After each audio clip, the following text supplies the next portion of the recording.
I'm Linda Simpson of Performance Plus Rehabilitative Care, and November 13th to the 19th is the week before Transgender Day of Remembrance on November 20th, whereby community members participate in Transgender Awareness Week to help elevate the visibility of transgender issues that members in our community face. The Transgender Day of Remembrance honors the memory of the transgender people whose lives were lost in acts of anti-transgender violence in 2021. PPRC and its allies are taking action today to bring attention to our community by educating our team and the public about who transgender people are by sharing stories and advancing advocacy in the workplace in our society.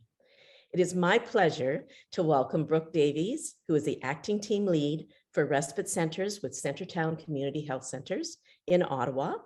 Brook is a community support worker with a demonstrated history of working in the health sector, and in particular in trans health and working with those individual teams. Her past experience extends to the Salvation Army, Neil Squire, the South Saskatchewan Independent Living Center, where I believe she has her roots. And she also completed her bachelor's degree of physical activity studies and recreation administration, and has certificates as an assistive technology specialist and in ergonomics. So please join me today in welcoming Brook. Well, that was a great introduction. better than I can do. It's nice actually to hear that. So yeah, thank you everybody. Sure. So we'll go to the next page now. We've already sort of introduced myself. So you know, we've talked a bit about each of your roles at PPRC, and wow, like I started writing down names and I was like, holy smokes, this is a long list of people. Like it's amazing. You have such an incredibly large staff and so incredibly diverse, which is really nice to see that. And I just, you know, not so much of a question that each person has to answer, but, you know, when you think of what your learning goals are for this presentation, you know, thinking about what is my experience and knowledge of transgendered and gender diverse people now, and it could be you have a lot of experience and knowledge, you have a medium amount of knowledge and experience, or you might not have any.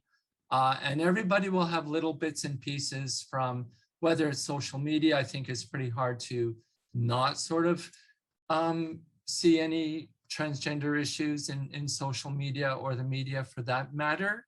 And then some of you might also have co-workers, colleagues, even family or friends. So, and then, of course, I'm a strong believer in that having your own learning goals for all the work that you do is really important, right? Because I'm never going to be expert enough to answer everybody's questions. And I find that presenters are always suspect right from the get-go, right? Because we all have sort of these preordained thoughts of you know, who our presenters are and are they good, and different things will impact people differently, you know, like and especially virtually. So please take some of the pressure off of the presenter being the expert and sort of make a commitment to learning and having some goals that you're going to continue to sort of you know, dive deeper into even when this presentation is over. Because believe me, at some point, especially now with where we're at in terms of the labor market and the workforce, and even when we think of all our families and friends, this is going to become even more of a very common thing that will, I think, be welcomed, and I think we're already there in a lot of ways. So that's nice. And then when the recording is over, certainly ask questions. I always tell people that this is your chance to ask any kind of question that maybe normally you wouldn't want to ask somebody. So I won't be offended by any questions. And please, you know, I know that sometimes we're always kind of careful.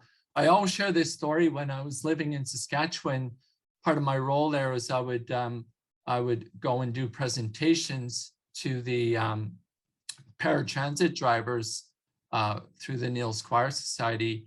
And in fact, they had to take our classes in order to keep their license every year and every 2 years. And once in a while, I'd bring along a speaker with me, and I developed this really good relationship with one of our speakers, and they'd lost both of their eyes, so they wore glass eyes, and so we were like doing our presentation and went really well. And then this one lady at the end was like, she's like, well, I want to ask this question, but I'm kind of scared to ask. And they're like, no, go for it. There's, you know, I'm good with whatever you throw at me. And so she asked the question of, do you take your eyes out of at nighttime when you go to sleep, right? And I thought about it, I'm like, I would have never even thought of asking that question. And it was great. Like he replied, absolutely, I do. Actually, I have some solution that I use. And like you could just tell the whole room was like, immediately it grounded everybody, right? It just made everybody that much more comfortable. And that's the key to this whole presentation, right? Is hopefully there's going to be one thing that makes this like, cool, this is good. Like it's easy. It's not it's not this ultra sensitive, oh my gosh, like, how are we going to do this thing? It just really normalizes everything. So hopefully that happens today for everybody. And then I just want to take a minute and just share a little bit about me. So,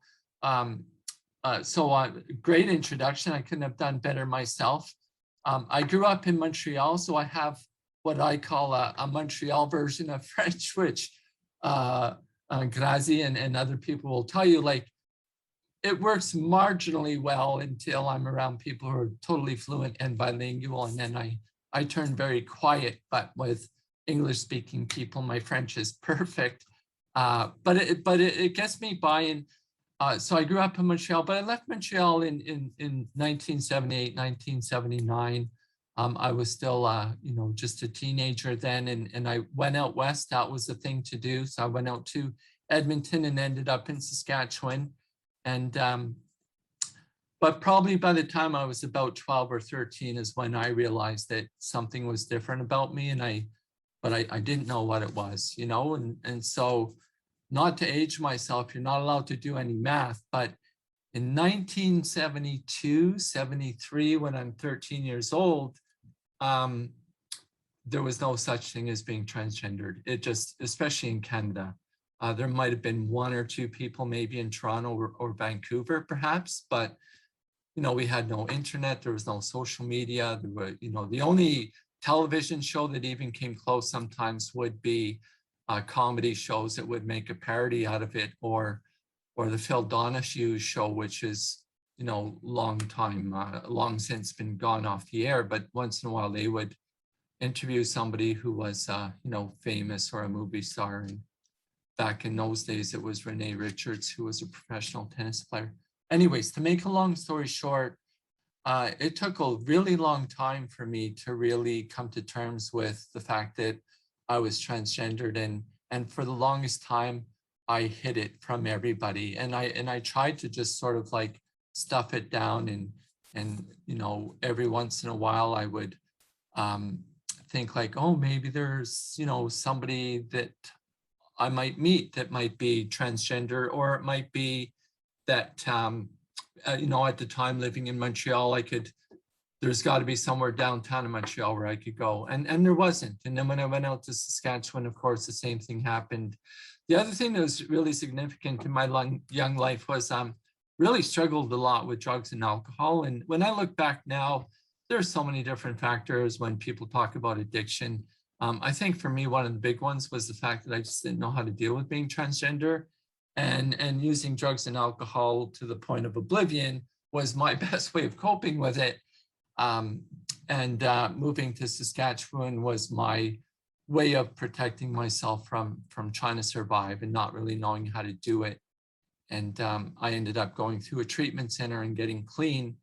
And that's when I started to realize, like, getting clean was, I had this secret that I couldn't share with anybody. And so it really plays a powerful role, especially when you see people my age. So when you're working with your clients, you might have people who may come out as transgender later in their life. And if they do, you'll know that there was so much going on with them that they just couldn't possibly have a choice of even transitioning, earlier in their life. Where today now, I have some statistics. I didn't put them in the presentation, but it's interesting that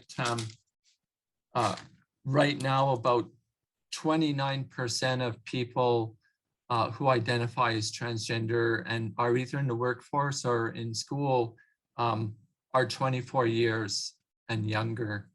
And then when you look at the older age group of 45 years and older, it's only 17% now. So that number is getting smaller. 10 years ago, even 5 years ago, those numbers would probably, you would have seen them start changing at that point. I think the point I'm trying to make is this used to be where you would see a lot of older people transitioning and starting to come out. And now it's the opposite. You see people who are really young, and it's the time now for people to come out is there's just so much more support and understanding. So that's really important. So maybe Ian, if I can get you to go to the next slide, and it'll be a bit of a segue into just some of the historical context of. So here, the reason why I put this in here, and I'll try and go through it super quick, a lot of this still applies to people who identify as transgendered or non-binary or gender diverse. And the first one you see is the DSM, which applies to everybody with disabilities, right? So anybody who has a disability may at some point have been diagnosed through the Diagnostic Statistics Manual. You see it more for mental health, so psychiatric mental health. And so anybody with a psychiatric disorder will have been referred to in this manual. And the second piece you see there about real life experience is that back in my time, I transitioned in 2001, so 20 years ago. And back then you had to demonstrate to psychiatrists and your doctor and endocrinologists that you were going to dress and live 24/7 in the appearance of whatever gender that you were trying to transition into. So in my case, to be female, the expectation was that I had to do that for 2 years before I was allowed to get onto hormones or have access to treatment. And so for some people, that can be a really unsafe expectation, and especially in my case when I had young children. I was fortunate that I had a really good psychiatrist who didn't make me go through that. She was confident that everything else we were doing was what would meet the expectations and criteria. My diagnosis at that time, when they did diagnose me, was they said that I had late onset transsexualism. And I just tell people it meant I was late for the party, but I still made it to the party. And then the other things that you're seeing here, WPATH, there's a Canadian version of that, which is the World Professional Association of Transgendered Health. So the reason these things, I have them on here, is that if you meet anybody who's really early in their transition and they aren't sure what to do, or you're doing some job coaching and this comes up and it wasn't sort of, something that we knew about before, and it's a discovery piece.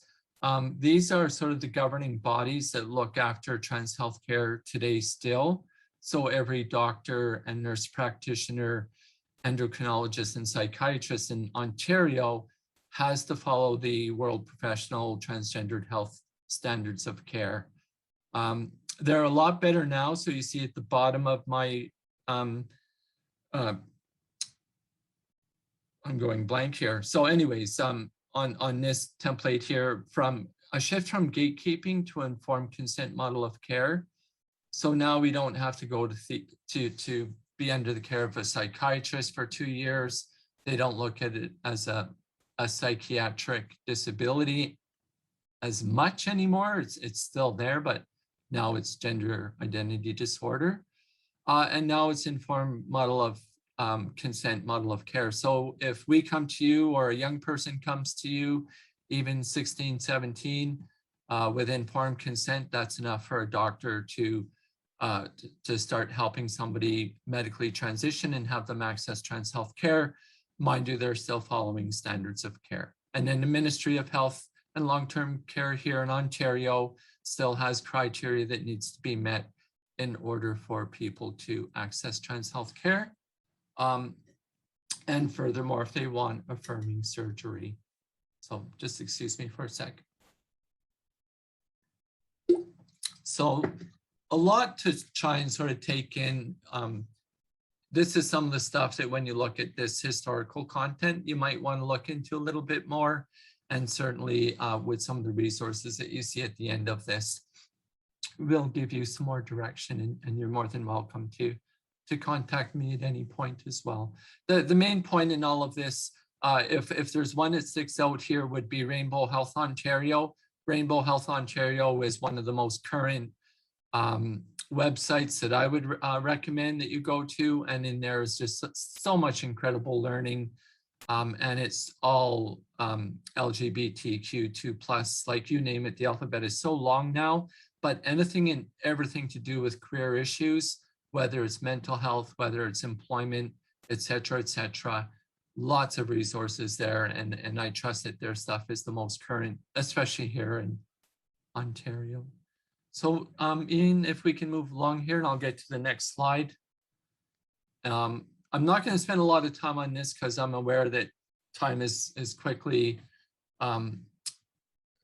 passing here, but the biggest thing that we find is especially with being transgender and non-binary is gender identity and gender expression. And here you see that on the third sentence, OHRC is the Ontario Human Rights Commission. And if you follow that link, it's got some pretty good information. But gender identity and gender expression are now protected grounds under the Ontario Human Rights Code, and that becomes really important when you think of, you know, the work that we do, and when we think of labor law and any other human rights violations. Gender expression and gender identity are written into the human rights codes, both provincially and federally, so that's really important. But just for like, in terms of defining what gender identity is, really it's somebody's internal and individual experience of their gender, where expression is how do they express their gender, and it could be a number of different ways. It could be in how they dress and how they you know, prefer their pronouns and their names. And one thing that's changing now, and I didn't put it in there, is that term of what's your preferred name and preferred pronouns. And now as young people really push the envelope, they're like, that doesn't cut it anymore. It's not about, this isn't preferred. This is our right. You know, this is what we need. So as we go further into this journey together, words like preferred names and preferred pronouns, you're going to start seeing that become outdated, just like we see in the disability community with language being so important. And same thing, whether it's French or Arabic or Farsi or you name it, whatever language is your first or second or third language, you know, that becomes really, really important. And then the most important thing is that neither of the two have anything to do with sexual orientation. So my gender identity and your gender identity, and even the way we express ourselves, whether we have short hair, long hair, wear shirts, wear pants, wear dresses, have facial hair, don't have facial hair, has nothing to do with our sexual orientation. I know we know this, but you'd still be surprised that it's still in there. It's still sort of like, you know, gets intertwined a lot and can make things confusing because people get stuck on orientation. They think, well, if that person is identifying as masculine or feminine, well, then who are they attracted to? And it's like, I get it, understand why we go there, but that's not that's not gender identity or expression. Okay, let's move on to the next slide, please. Cool, transphobia and intersectionality. So this is the fun part. So I won't make it sound too social worky, but transphobia let's make it clear, transphobia is different from homophobia, biphobia, any other phobias. But the definition, according to Merriam-Webster dictionary, is the irrational fear of, aversion to, or to discriminate against transgender people. So this becomes really important when we get further down the slide here, talking about microaggressions. And then intersectionality is really important because it's really when two or more oppressions overlap in a person's lived experience or life experience or that of a group. So in this case, when you think of if somebody is presenting as transgender and they also have a disability, that could be where there's some intersectionality. And believe me, if you try looking up research about intersectionality when it comes to transgender and disability, it is probably one of the, I think, one of the least researched, fields of study that we need to pay more attention to. And we know this just in terms of people having, equity when it comes to relationships, regardless whether they're queer, cisgender, or whatever their orientation or expression might be.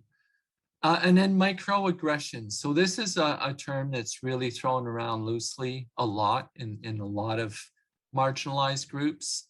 And it's often described as a subtle, unintentional, and then a whole list of other words that might try to define microaggressions. But I want to challenge you and say that they're actually quite the opposite. And a lot of times it's very, very intentional. And it can be in so many different forms, whether it's, some of the obvious ones are insults and threats. And but the problem with it is that they invalidate us. They invalidate communities and people.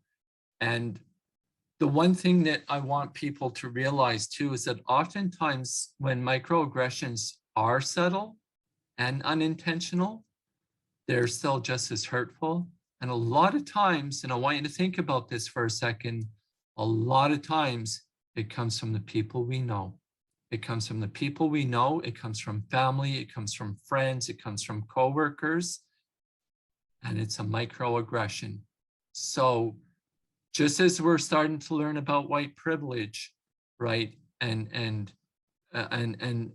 rightly so, we also need to be aware of our privilege when it comes to, are we mindful and aware of, like, when are we, where is our responsibility, So please, if that's a takeaway for you, learn what microaggressions are. When you think of somebody who's aging and it's like, oh, well, you don't look very old, you look very young for your age. And anyways, not to get too far into that, but and then again at the bottom of the slide here, that a lot of times it can be friends and coworkers. I remember going shopping with a friend once, and we were pretty close to each other, and it was at one of the malls in Calgary, Alberta, and she's like, well, Brooke, I don't know how you do it. And as soon as she said that, I was like, here it comes, and I'm like, do what? And she's like, I don't know, everybody stares at you and like, doesn't that hurt you? And no matter what I try to do to explain it to people, what hurts more is when you point it out. Because for me, I had to learn a long time ago that I'm not going to let that influence who I am as a person and how I feel. It's like an inside job. Like we tell everybody, right? We have to sort of learn how to love ourselves. And so even though my friend was being really caring, and I tried to explain it to her, it soured the rest of our shopping trip that day, because then I'm like, I don't feel comfortable walking with her now because this is how she thinks. And I don't want to have to start thinking that way. So hopefully that makes sense for people. But the biggest point here, we need to sort of know how to be an ally, and we need to know like where those microaggressions come from, and how can we be an ally, and how can we strengthen our own workplace and those workplaces where people that we're working with might be a part of. So let's continue and go to the next slide. So again, just quickly, I'm not going to spend a lot of time here, but these are the Ontario Human Rights Codes. Toby's Act, do some learning into that, and you'll see where it comes from. But Toby's Act, really important in terms of human rights. And then Bill 6C16, which now puts us in a list of those equity groups that are protected from discrimination. And this one, is still sort of new, right? Like people really haven't, when people I think, as a general rule, don't know when to sort of challenge things, right? How far do I let things go before it's actually a violation of this human right? So I would say, when you think about being an ally, and you think about labor law, and you think about every other sort of human right that we have to housing and education and family and et cetera, these become critical. So don't have enough time to dive really deep into this morning, but know that it's protected grounds now, and it's really important, and it keeps evolving. So Ian, if you can put me through to the next slide, I'd appreciate it. So this is the work that we need to do. So plan A, change the world. Plan B, change myself. So I would say plan B for us is change our own way of thinking, change how does our organization embrace, the queer community at large, people who are transgender, people who are non-binary. Plan A, change the world. Like, we can't boil the ocean, right? So change really has to start with us. And one of the things that I like is that, having said earlier that, the disability community sometimes is really underrepresented in trans rights. And when we speak about, where transgender people fit in society, we're already experts in this work, right? We already do all this heavy lifting.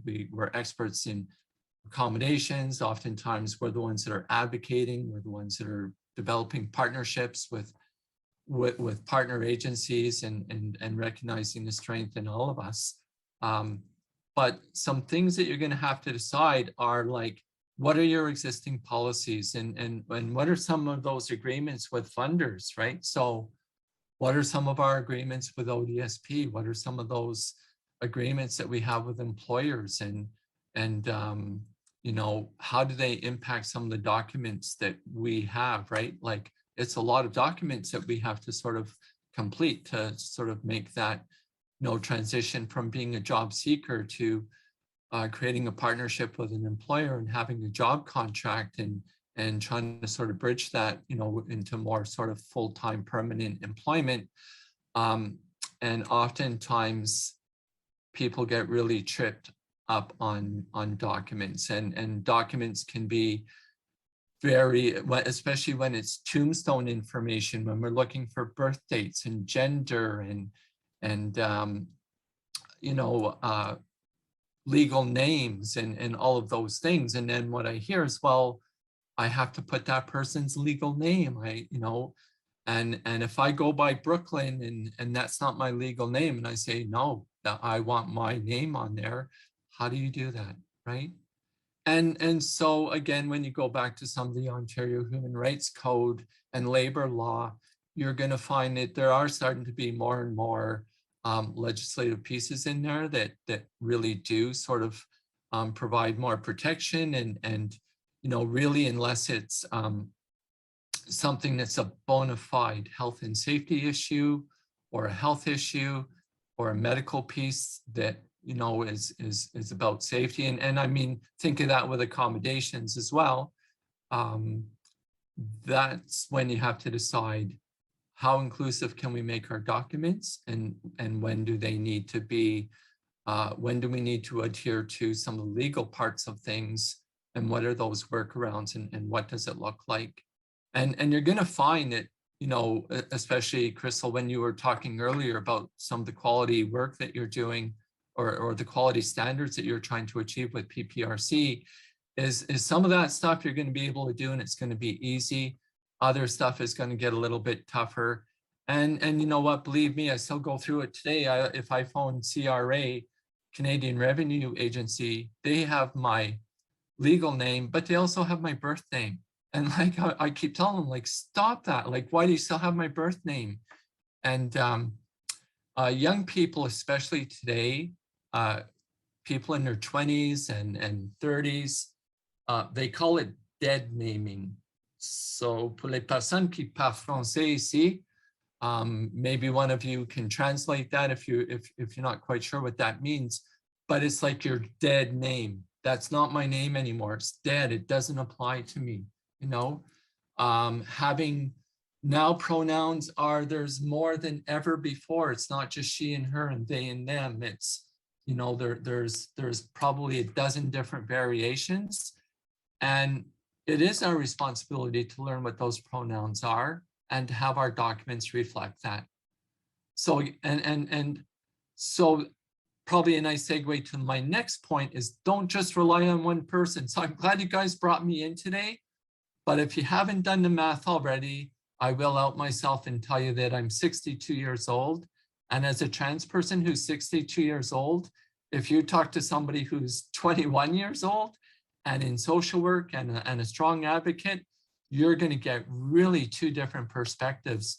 Because I'm of that generation where we're still like, oh, I'm so glad that we get to do this today. And a young person is going to be, you know what, don't dead name me. This is my name. This is my pronoun. And it's not even an expectation. It's an absolute must.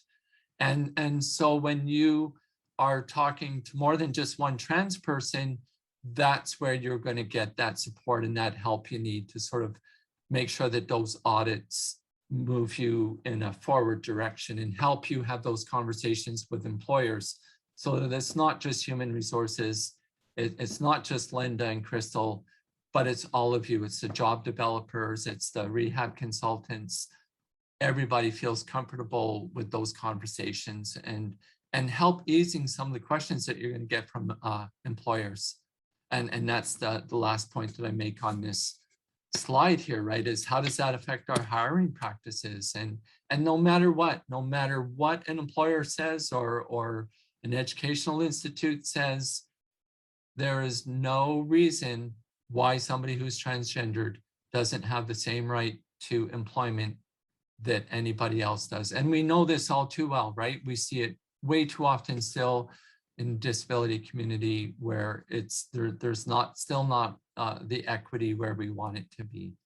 I'm conscious of time, so let's go to the next slide. I think we're getting close to the end of the presentation. So allyship. So what does that mean? And I think that's something that each of you have to decide what that means, okay? I have privilege in there. Privilege is so incredibly impactful. And whether we realize it or not, there is privilege in everything that we do. And it comes in so many different forms. Education is a privilege. Somebody who has a master's degree or a doctorate degree, man, they could use that privilege and really sort of like try to sort of like use that. And when it's not used in a good way, when it's used for power and control, that's privilege,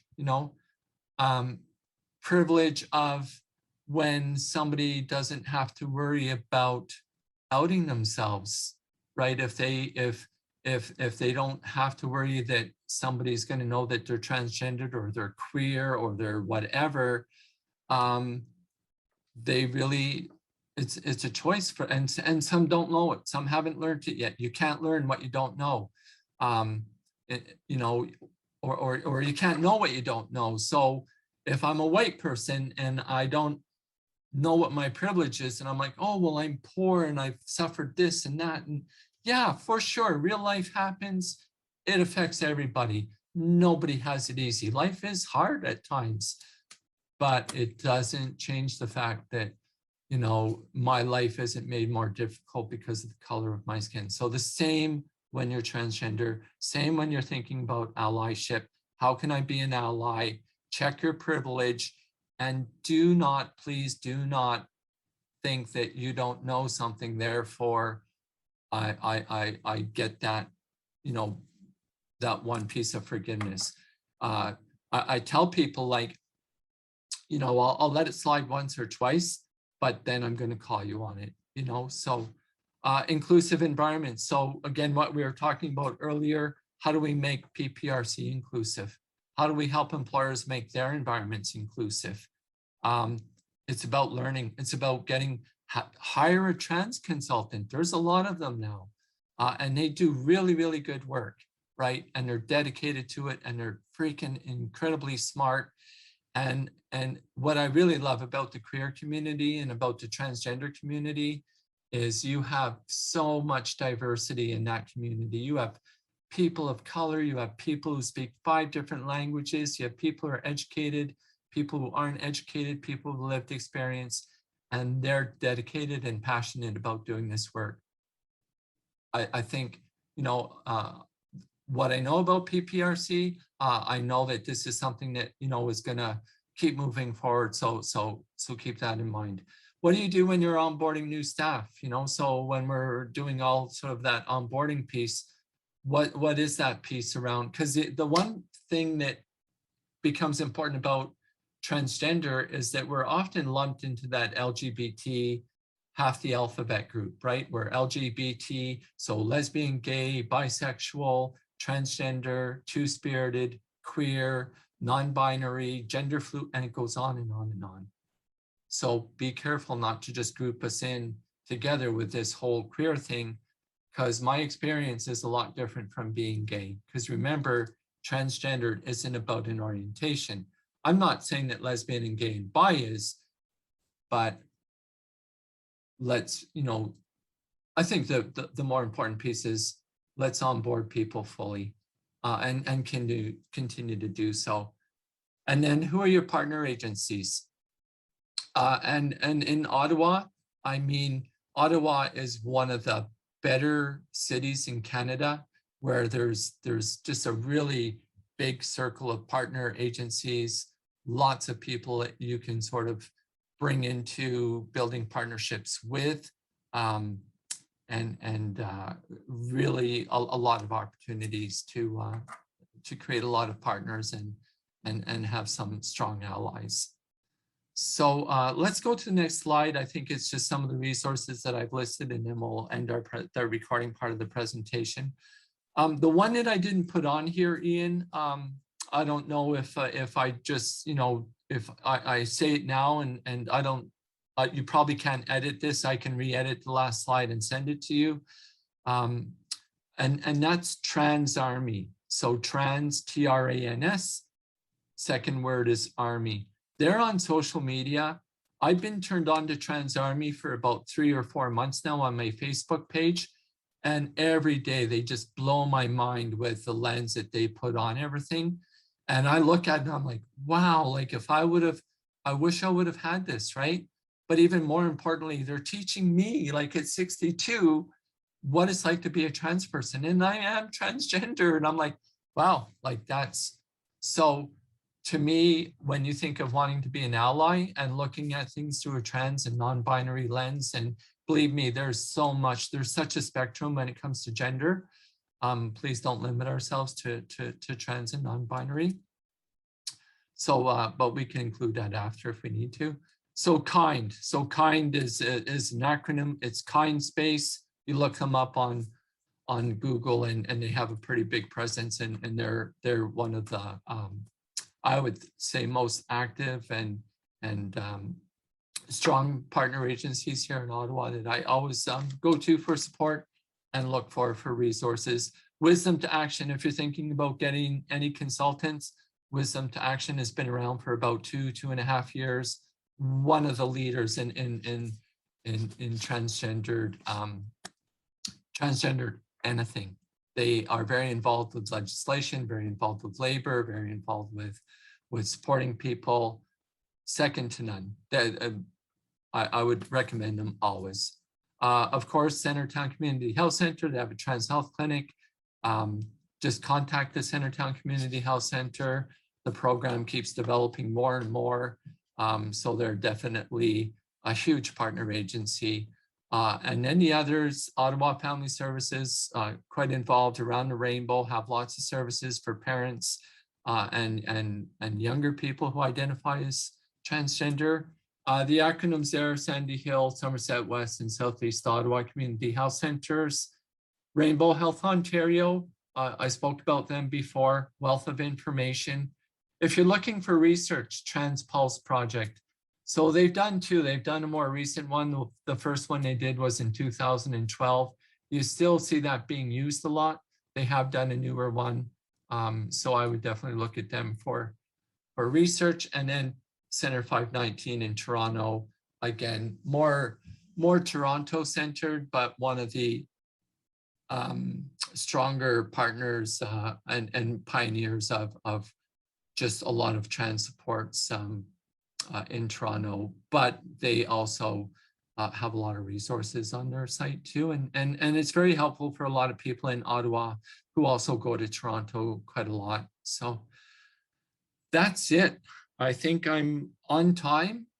That would be it for the recording part of this session. It's a lot of information to try and cram into 30 minutes, but hopefully that works for people. And yeah.